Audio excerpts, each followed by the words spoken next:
வணக்கம். பராசக்தி தோல்விக்கு காரணம் விஜய் ஃபேன்ஸ் தான், ஜனநாயகன் தான் அப்படின்னு ஊர் பூரா சொல்லிக்கிட்டு இருக்க சுதா மேடம், நீங்கள் ஒரு உண்மையை தெரிஞ்சுக்கணும். நீங்கள் சாதாரண ஒரு நல்ல படமாக எடுத்துருந்தீங்கன்னா படம் ஓடி இருக்கும். நீங்கள் பண்ண முதல் தப்பு டிஎம்கேவோட சேர்ந்து படம் பண்ணது. அது ஓகே. ரெண்டாவது, ஓரளவுக்கு நீங்கள் கற்பனையை திணிச்சிருக்கணும்.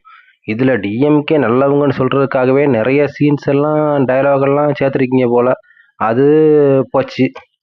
மூணாவது, இது டிஎம்கேவோட பிரச்சாரம் மாதிரி இருக்குது. அதை எவனுக்குமே பிடிக்கல, அது வேற. அப்புறம் நாலாவது, நீங்கள்லாம் சேர்ந்து 14ஆம் தேதி வர்ற படத்தை 10ஆம் தேதி ஆக்குனீங்க பாருங்க, அது ஒரு பெரிய தப்பு.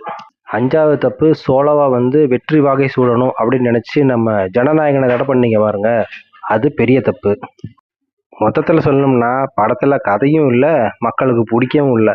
எல்லா தப்பையும் நீங்கள் பண்ணிட்டு படத்தை யாருமே பார்க்கலன்னு கத்திக்கிட்டு இருந்தீங்கன்னா, ஏன் மேடம், போங்க போங்க, போய் நல்ல படத்தை எடுங்க போங்க.